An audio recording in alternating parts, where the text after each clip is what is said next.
The story of Oskar Schindler's rescue of 1,200 Jews has been seen across the world. Schindler has become a hero of the Holocaust. Today, his list is cinema's best-known image of resistance to genocide.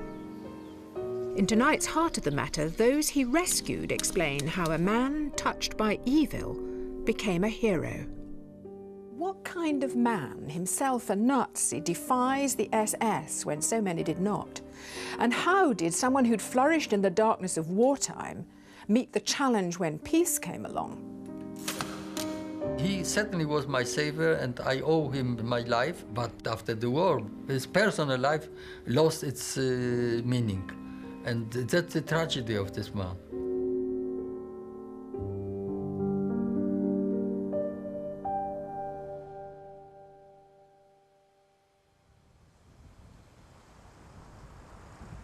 Yad Vashem in Jerusalem, Israel's memorial to the Holocaust.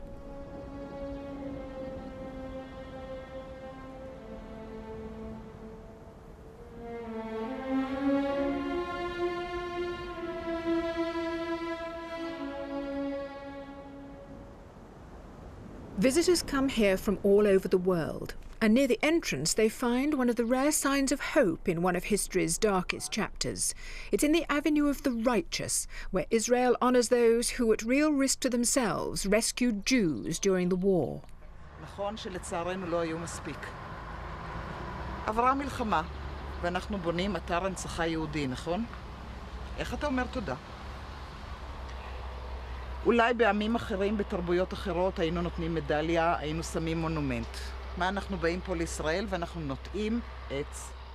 Each tree represents one rescuer, one individual who saved Jewish lives. And testimony in part to the power of Hollywood, one tree and one rescuer above all others is a focus for attention.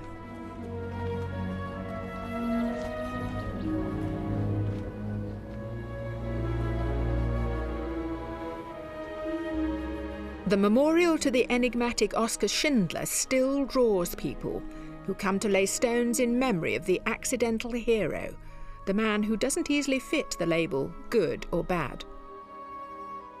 Schindler himself planted the tree.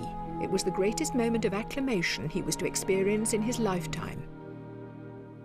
I went out to receive him at the coming down from the airplane, and suddenly shouting riots, Oskar, Oskar, Oskar.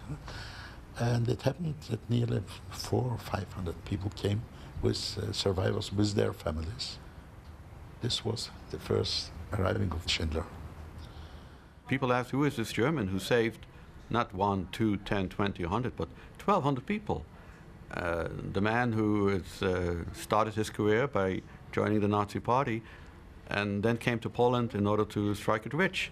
And suddenly he becomes the largest single rescuer of Jews in the Holocaust. Who is that man? For Mordecai Paldiel, the fascination of Schindler is that he is so completely at odds with the popular image of a moral hero. When people are confronted with a rescuer, then of course they honor and respect that person, but then they want to see in him one of those saints with a halo around his head. We worship them, but we do not identify with them because we cannot be like them. These are the people's expectations, but what they come across is something completely different. The Oskar Schindler of pre-war days was far from being a saint. He was born in the Czechoslovak Republic in the town of Zwickau, an ethnic German from the margins of the German Empire. He had recently married, but his wedding was spoilt when he was arrested for bigamy. He was later released. Politically, these were years of anxiety for Czechoslovakia. Hitler wanted to annex it, and it was a time for Czechs to pull together. Instead, Schindler joined the Nazis and became a traitor. In 1938, he was actually employed by the German intelligence as a spy in Czechoslovakia. And he went about his business, spying around Brno and the Czech towns, getting information on railway stations, troop movements and what have you. And eventually he's arrested. He was released by the Nazis when they invaded. Hitler's next target was Poland. As a pretext for invasion, they faked a Polish attack on the German radio station at Gliwice. They needed Polish uniforms, so the Nazis turned to Oskar. They took 10 German prisoners, I'm talking about German prisoners from the prison who were under sentence of death, to the town of Gliwice, which had a large radio station. They dressed them up in Polish uniforms, gave them Polish documents, Polish cigarettes, and then what they did, they shot them, and they used that as an excuse that the Poles had in fact invaded the Gliwice radio station, which gave them the excuse to invade Poland. Now, the man that supplied all these uniforms and all these documents and everything else was Schindler. It would be typical of Oskar that he'd know how to get Polish army uniforms, or a number of them. So he was deliberately collaborating with Hitler? Oh, absolutely. He considered himself a German, and he considered himself a Nazi. And he believed in, obviously at that stage of history in 1939, in the expansion of the Reich.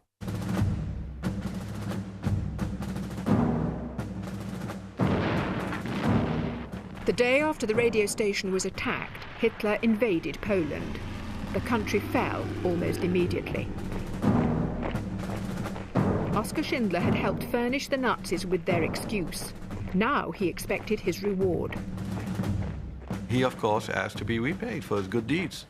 And so he was allowed to come to Krakow and become an industrialist and live the good life, get the cheap labor, which was then available in the ghetto, and contracts with the German military, basically for pots and pans.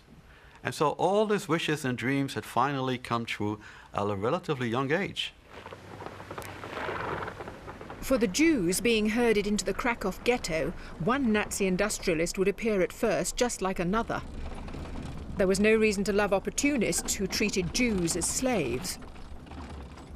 All of them wanted to make money, to make careers, and to have an easy life, and also not to go to the, not to be enlisted, not to go to the front. So I think all of them wanted the same, and so he, most probably, he was one of them. Many people envied him and the Nazi establishment, and he knew how to cultivate these people. He knew how to get to them. He knew what all these Nazis wanted, what sort of gifts they wanted, in order to get around them. The concentration camp commander, Amon Gert, was among those Oskar charmed and bribed. At first, they seemed two of a kind. He liked Gert. He liked drinking with Gert. They did business well together. If there'd been no war and they lived in the same village or town, they would have drunk together. They would have both been unsatisfactory husbands. They would have been shonky businessmen, interested on sort of Arthur dailies, Germanic Arthur dailies, and they would have died in probably prematurely of drinking, and everyone would have said, well, his wife must be very happy to have got rid of that bad case, but Gert wouldn't have gone to his grave as a war criminal. Oskar was even impressed with his new friends at the start. I think one of the things that motivated him is that he was a man from the edge of the German Empire. And Oskar had an exalted opinion of the metropolitan Germans. And I think that exalted opinion was obliterated when he saw the actions in the ghetto. Groups of Jews were being rounded up at gunpoint and sent the few miles to the Plaszow labor camp, where many were shot or tortured. This was a staging post to Auschwitz. For those left behind, it was a time of fear and powerlessness. And then came the first mass deportation to an extermination camp, 6,000 people, and events which would change Schindler forever. A few weeks after this first deportation, the Germans built what they call a Kinderheim, like a creche, where the workers from the ghetto could march out to work, and I'm talking about thousands of workers marching out every day, and leaving their children, with several hundred children, in this creche being looked after. Now that went on for 2 or 3 weeks, and everything was fine. One day they all marched out, they came back on that same day, and the children had all been taken to Auschwitz. And Schindler was absolutely devastated. So he was changed by what he saw? I think he grew up. I think what happened was that although he knew what was going on and he knew from his informants what was going on, this was the first time that it actually affected him. And from that day on, he was never the same man again. I think his respect for the metropolitan Germans ran out then. And I think his reaction was partly fueled by a sudden realization that he had thought he was a hick, but they were in fact the barbarians. The greatest surprise of Oskar Schindler was when he discovered that he did have mouths. He couldn't stand the sight of people being brutalized, people walking around with scars and people being simply brutalized for no reason at all, for completely unjustified reason. He had a special touch for people, without which he would never have become a rescuer. Schindler's touch was quickly apparent to the Jews in his factory. Schindler used to take a walk on his premises every night. And he walked to his office and he stand at my desk asking what I'm doing, so I explained to him what I'm doing. And this was a very good moment, a good opportunity for them to ask him for favors or to tell him stories, and he always listens. And usually he lighted on a cigarette and he put a package of cigarettes on my desk. And after 2-3 puffs, he used to throw the cigarette on the floor and continued the walk. So if by chance in the package which Schindler left on my desk were 10 or 12 cigarettes, so I could buy for it 5 and 6 bread rations for the day. So this is the way I learned to know Schindler. Schindler's a good person. He was very beautiful. Not only a beautiful man, but he was a humanist, maybe. And he gave us respect. Gania and Nahum Manor were only teenagers when they began to work at the enamel factory. They soon noticed that Schindler was different to other Germans. He was an angel for me. He had such a charisma because he has such a laughing face. And the girls, of course, were in love with him immediately. No, you are jealous. The Schindler story first came to wide attention through writer Thomas Keneally's book Schindler's Ark. For him, the fascination of Schindler is his ambiguity, the Nazi, the womanizer, the man to trust with your life. This is a passage about a young woman called Edith Liebgold who goes to work for Schindler.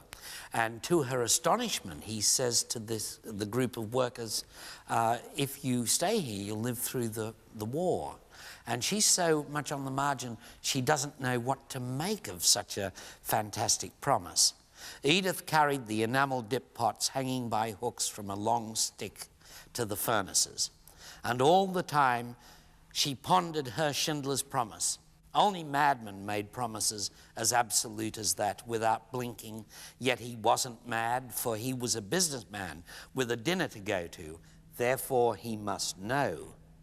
But that meant some second sight, some profound contact with God or devil or the pattern of things. But again, his appearance, his hand with the gold signet ring, wasn't the hand of a visionary. It was a hand that reached for the wine. It was a hand in which you could somehow sense the latent caresses. So you see, even then it was very hard for the prisoner to work out the moral ambiguity, the message that Oskar was sending. Life in the factory was confusing. Schindler's talent for bribery and deception was being turned to saving lives. Maybe he was a little bit even insane in doing all these things. We never saw in him a saint. We knew that he's a a gambler, that he is an adventurer, that he is a womanizer, that he is a drinker. But we knew positively that he is doing his most to help us, and maybe you come to the conclusion that if he wouldn't be what he was, he wouldn't do what he did. His so-called bad sides occurred to be very good sides for us.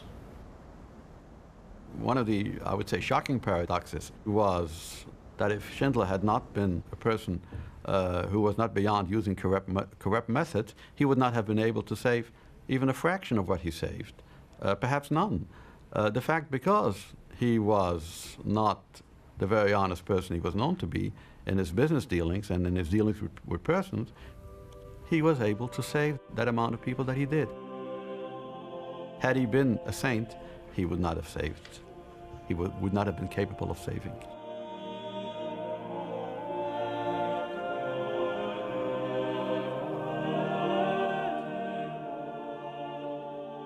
I'm a great believer in sanctifying grace, the idea that a grace enters you, a divine grace, and it makes it possible for you to do things that are beyond your strength or outside what other people think of as the scope of your character. And now I believe in that idea of sanctifying grace as a kind of metaphor for what happened to Oskar. He was filled with grace for a time. It happens, you know, for one season you behave with extraordinary frenetic moral courage, and you can never recapture that again. And I think Oskar had a sort of, to use the term sanctifying grace, not as a narrow Catholic doctrine, but as a metaphor for the way people rise above themselves. I think of Oskar having sanctifying grace during the period of his rescue.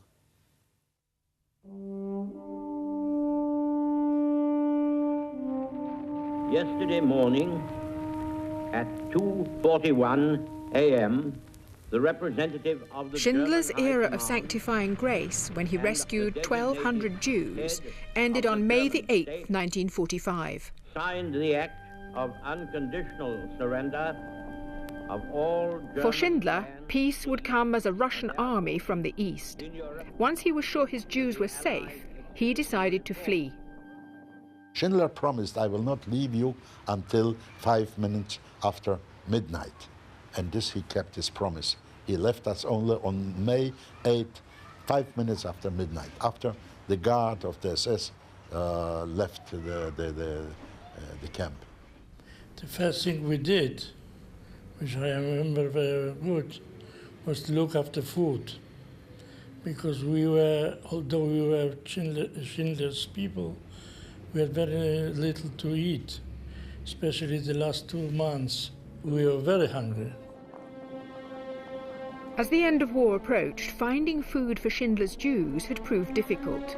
With peace, they needed his protection no longer, and they joined the millions of refugees crisscrossing Europe, journeying back home. For Schindler's people, this meant a train ride to Poland.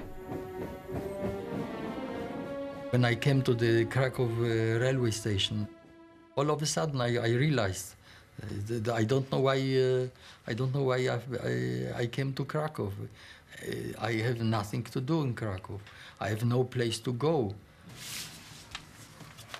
Like so many others, Nahum Manor had come looking for other survivors among his family.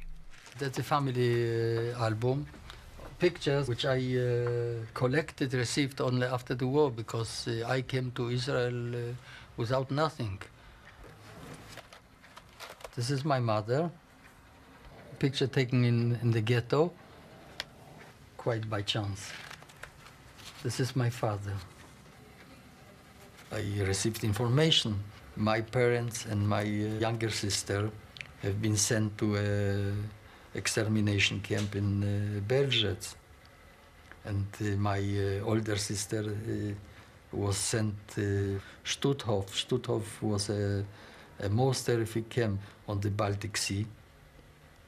And when the Russian front came nearer, many prisoners, inmates, mostly women, were loaded on barges and sent to the sea and drowned. I was left alone, and I realized that there's nothing to do in Poland. So I left after 1 month. Schindler too was caught up in the chaos of the post-war world. He and his wife Emily were also refugees heading west. Emily hoped that the end of war would renew their relationship, strained by Oskar's frequent affairs. He would soon let her down.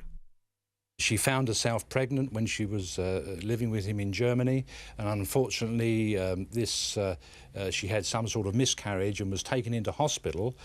And when she came out of the operation, out of the anaesthetic, she looked up and saw the beaming smile of her Oskar, but unfortunately there was a lady next to him, which, as it turns out, was his new girlfriend.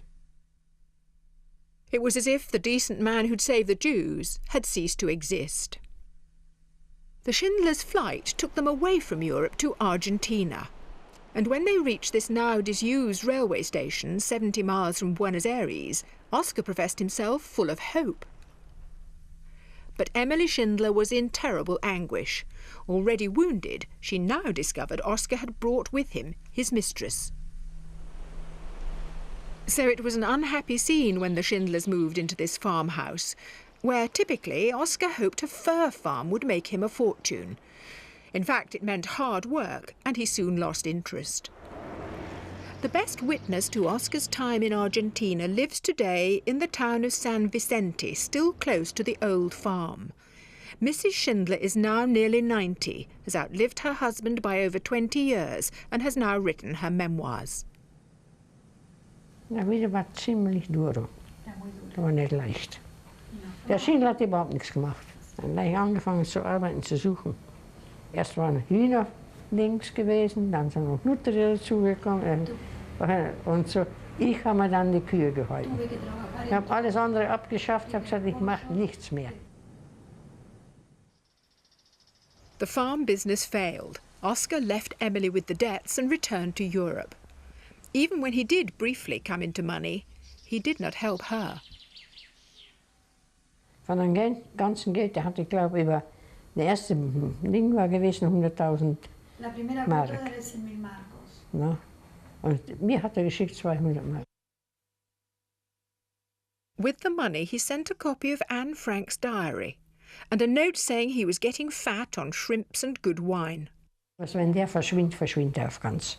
Er wird mit keinem Geld kommen. Er wird erst das Geld anbringen. Dann soll er bleiben, wo der Pfeffer wächst. Oskar, after the war, was a big problem. I visited him 3 times in Frankfurt, where he lived. He was used to get up in the morning and first of all to look around in some bistro with some people to have a drink. He was not the man who could work normally. It was not Schindler. While Schindler hung around in bars, those he'd rescued were trying to rescue him. Schindler could have spent more money than we could collect. If he came here, he didn't come without the 30 roses, he would not come. And I knew that he bought the 30 roses for money I gave him yesterday. The relationship between him and many of the survivors was like that between parents and an unruly child. He had been the parent at the time of the war. They had now become the parents. They were embarrassed by some of his behavior. I remember Moshe Betsky telling me that he said to Oskar, "Oskar, in my home you can only have a couple of brandies. You can't go crazy." He was angry with me, but I told him, Oskar, the first one, and then Oskar, this is the second one, and the third you will get no more. And he was quite angry because, but I didn't want him to go back to the hotel drunk. His drinking was an increasing problem. It worried survivors like Jonathan Drezhner, whom he now saw regularly. Like all Schindler's problems, it stemmed from his complex personality. When he stayed in Israel, most of the day he was spending in Café Dan. The owners liked him also very, very much. They helped him to drink without spending too much money. Actually, none of you did not drink the way he drank. No one, no. None of you? No one? No. He could always walk straight back to his hotel. He was never drunk. Didn't eat enough the amount of drinks that he had. That's how he destroyed his liver. The man who'd flourished during the war was falling apart in peacetime. He just, I don't know, collapsed, it's not the word, but he descended. He deteriorated. And that was his end. His moments of light were when he came to Israel, when he met us. Then he felt once more Herr Director and his dignity, and everything came back to him. But his life was worse something, that he made something in his life. Schindler died on October the 9th, 1974, aged 66. At his Jerusalem funeral service, his body was carried by some of those he'd helped rescue. But he was buried without the full recognition his vanity had craved. Only Hollywood would achieve that. Once he was talking about when he dies, he wants us to make Hebrew University a mausoleum, and he wants to be buried there. Because he wants the students should come and should see that this is Schindler buried here. This is a very special man. We could laugh at that time and we can laugh today, but we do come to the conclusion every time we speak and think about Schindler that if he wouldn't be what he was, he wouldn't do what he did.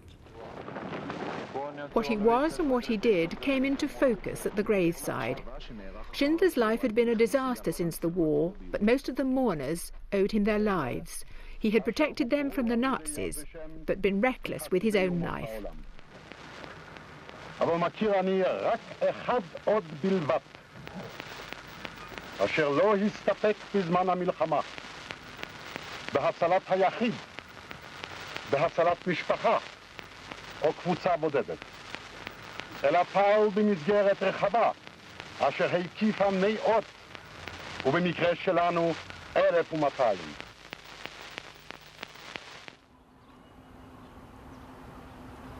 Schindler is an enigma. And I think that's beautiful and that's very encouraging, because that shows that there are certain elements in human behavior that we don't understand, but these elements can cause the agent, the author, to do great deeds of goodness as well as other things, more unpleasant things, and there's no conflict between them. The fact that there is a possibility by rank-and-file human beings to act above and beyond what they expect of themselves, that shows that there is hope for all of us.